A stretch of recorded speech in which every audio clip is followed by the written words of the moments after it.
ሰላም ቤተሰብ እንዴት ናችሁ? አለን እግዚአብሔር ይመስገን። እንግዲህ ትላንት ኤል ክላሲኮ ጨዋታ ነበር ቤተሰብ። በጣም የሚገርም ነበር ኤል ክላሲኮ። ምናልባት አይታችሁት ከሆነ በጣም እልክ አስጨራሽ ነበር።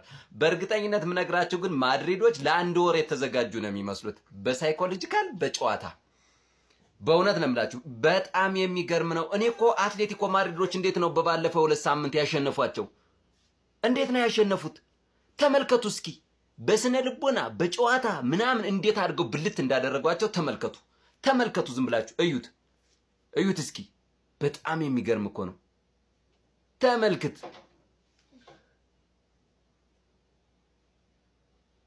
የሚገርም ፍቅር፣ የሚገርም ደግሞ በጣም ዩኒቲያቸው ስፕሪታቸው የሚገርም። ኦ ማይ ጉድነስ። በጣም የሚያሳስበው የነበረው በእውነት ነው የምላችሁ፣ እንዲያውም ለዣቪ አሎንሶ አሳሳቢ የነበረው እነዚህን አራቱንም ስታሮች አንድ ማድረግ ነበር የሚከብደው የነበር ተብሎ የታሰበው። አሁን ግን እንዴት እንደሚሳሳሙ እንዴት እንደሚግባቡ፣ አንዱ ሲያስገባ አንዱ እግሩን እንዲያሳመ ምናምን፣ አንዱ እንደዚህ ጸጉሩ እንደዚህ እግሩን ምናምን ተመልከቷቸው እስኪ። እዚህ ጋር ደግሞ አይታችኋል። ትላንትና በእውነት በጣም የገረመኝ ነገር የፔድሪ ነገር ነው። ፔድሪ መቼም ቀያያል ብለህ የማታስበው ነገር ነው። ግን ፔድሪ ያኔ ሜንታሊም ፊዚካሊም ዜሮ ነበር። ያው ያማል ራሱ በእውነት ነው እሱ ራሱ በጣም ነው የተጫወቱበት። በቃ አይታችሁት ከሆነ ይኸው ተመልከቱ እንዴት አይነት እንደሚያደርጓቸው።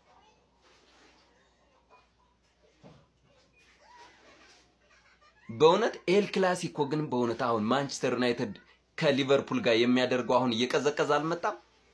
እየቀዘቀዘ መጥቷል እኮ እነሱ። በቃ እንደዛ ናቸው። የሚገርም በቃ አሰልጣኙ ራሱ ፊቱን ተመልከቱት እንዴት አባቱ ብሎ እንደወጣ እዛ ላይ ስታፉ ሁሉ በእውነት ነው የምላችሁ ነርቨስ ነው የሚሆነው።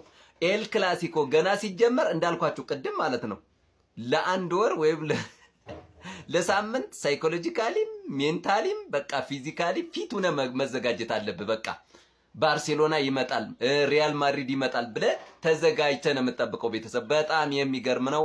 እልፍ እያረኩ አሳያቸዋለሁ። እዩ ተመልከቱት።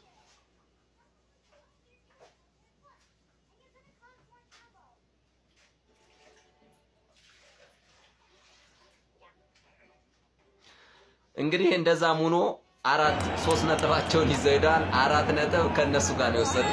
4 ነጥብ ነው የወሰዱት የምለው 4 ነጥብ ከባርሴሎና ወሰዱ ነው የምለው። 3 ነጥብ አለ።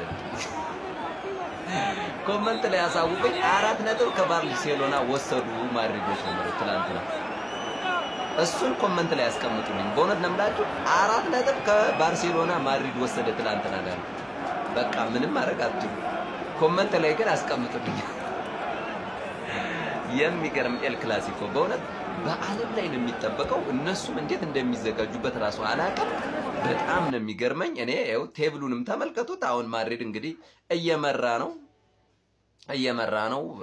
በጣም እየተሳካለት ይመስለኛል። እንግዲህ ዣቪ ለምን ተሳካለት ለሚለው እነዚህን ስታሮች ማቀናጀቱና በጣም እንዲግባቡና በፍቅር እንዲኖሩ ማረጉ ራሱ ተሳክቶለታል። የእውነት ነው የምላችሁ። ሌላ ምንም እንትን አያስብልም። ለመሰላችሁ እዛ ላይ ቪኒሺየስ በጣም የሆነ ነገር ችግር ውስጥ ገብቶ ነበር። ከዛ እንደገና ደግሞ ኪሊያን ምባፔ ደግሞ በጣም ብዙ ውስጥ እንትን ገብቶ ነበር። እሱ ትላላችሁ እንዴ ጁዲ በሪንግሃም ራሱ በጣም ትልቅ እንትን ውስጥ ገብቶ ነበር። በጣም የሚገርም ይሄ። እነዚህ ብቻ አይደሉም እኮ በእውነት በጣም መሀል ላይ ራሱ እንትና ማን ነው የምትሉት እሱ ራሱ በጣም ከብዶት ነበር። አሁን ላይ ግን በእውነት ስፕሪታቸው የሚገርም ስፕሪት ሆኗል። እንደምታዩት ነው እንግዲህ ማድሪድ ሀላ ማድሪድ ይላል ያገሬ ሰው። ሀላ ማድሪድ ነው ቤተሰብ። 4 ነጥቡን ከባርሴሎና ይዞ ሄዷል። ቶፕ ኦፍ ዘ ቴብል ቁጭ ብሎላችኋል።